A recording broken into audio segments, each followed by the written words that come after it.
Chloe, no last name, just the girl who treats 11:47 p.m.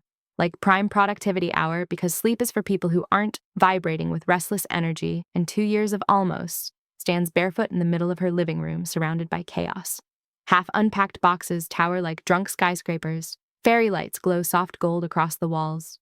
The lo-fi playlist is on its third hour of slow, filthy beats, and she's wearing nothing but an oversized white men's button-down, stolen from an ex who never deserved it, and the tiniest black lace boy shorts ever designed.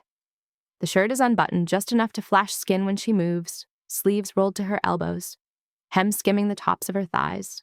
Her hair is twisted up in a messy knot with loose pieces already escaping, curling against her neck from the humidity of the late-night air. She hefts the heaviest box, old textbooks probably, and it slips.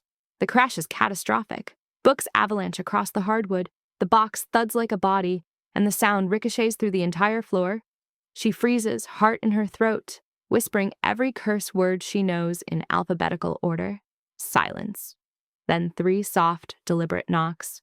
Not angry, not the super, just gentle, concerned. She tiptoes to the door, presses her eye to the peephole, and the world tilts. Everett stands there in a dark gray t-shirt that clings to his chest and black sweatpants riding low on his hips, sleeves pushed up to reveal forearms corded from years of fixing things, salt and pepper hair, a little messy, like he was already half asleep, green eyes soft with worry under the dim hallway light. He looks unfairly beautiful at midnight, like the universe decided to weaponize Cozy and aim it straight at her. She opens the door just a crack, clutching the frame like it's the only thing keeping her vertical. "Hey," she whispers, cheeks burning. "I am so sorry. I dropped a box. I swear I'm not usually this disastrous." He smiles, small, warm, devastating. "Heard the crash. Just wanted to make sure you're okay." That sounded violent. His voice is low, velvet rough, the kind that wraps around your spine and squeezes. "I'm fine," she says, stepping back without thinking, letting the door swing wider. "Totally fine, just reorganizing at midnight like a complete lunatic." He glances past her, takes in the scattered books, the fairy light glow, the way the button-down slips off one shoulder and barely skims mid-thigh, the flash of black lace when she shifts her weight, and his eyes darken, just enough to make her pulse stutter. "Need a hand?" he asks, already stepping inside before she can answer. The door clicks shut behind him. The apartment shrinks to the size of a heartbeat. Conversation starts safe. The box was heavier than it looked. She's rearranging furniture tomorrow anyway. She's been meaning to purge textbooks since sophomore year. She swears she's not always this chaotic. Safe lasts exactly 45 seconds. He kneels to gather the books, forearms flexing, t-shirt stretching across his back, and she can't stop watching the way his fingers handle each hardcover like it's fragile. She drops down to help, knees brushing the rug, and their hands meet over the same thick volume of poetry. Neither pulls away. The silence stretches, thick, warm, humming louder than the playlist ever could. He looks up. She's closer than she realized, close enough to see the flecks of gold in his green eyes, the faint stubble along his jaw, the way his throat moves when he swallows. "Chloe," he says, her name barely above a whisper, rough around the edges like he's been holding it in his mouth for years. She doesn't answer with words. She just leans in, slow, deliberate, giving him every possible second to stop her. He doesn't. The kiss is soft at first, testing, reverent, then deeper, hungrier, like 2 years of quiet glances and hallway almost just detonated. Her back meets the rug, books forgotten, fairy lights flickering over them like they're cheering. His hands slide under the button-down, calloused palms branding the bare skin of her waist, her ribs, the curve just beneath her breasts. She arches into him, and he makes a low, broken sound that vibrates straight through her core.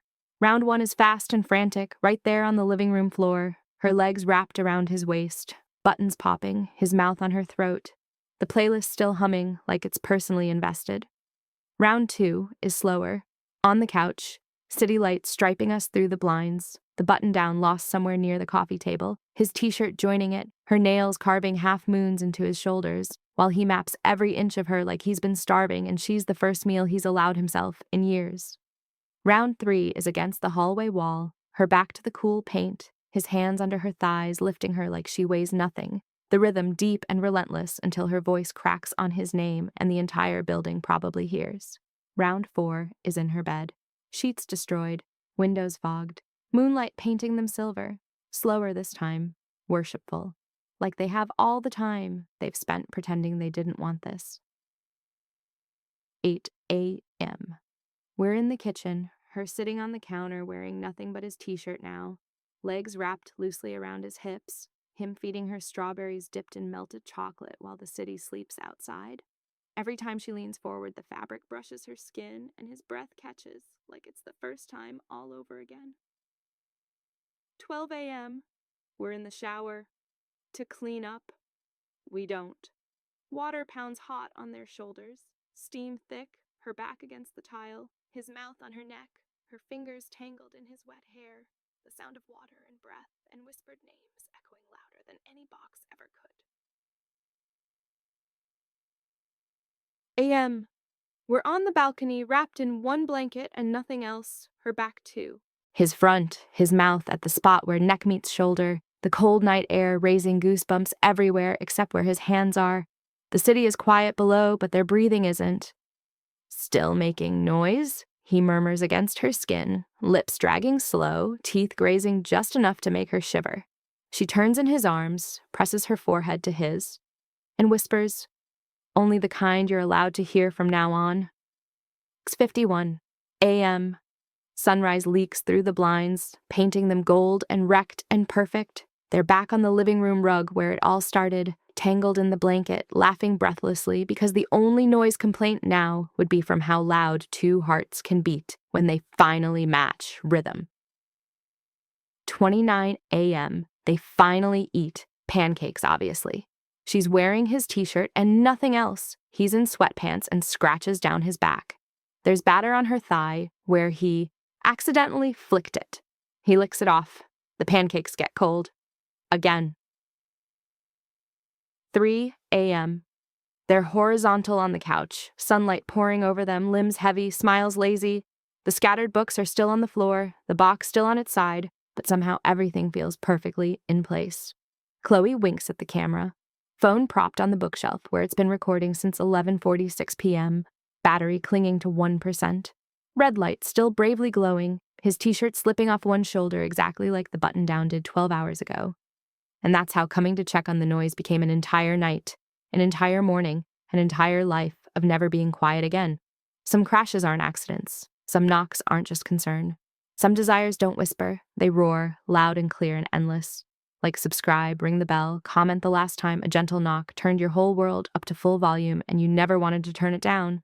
Chloe's dangerous desires just got louder than either of us ever expected, and we're keeping the volume exactly where it is. Forever.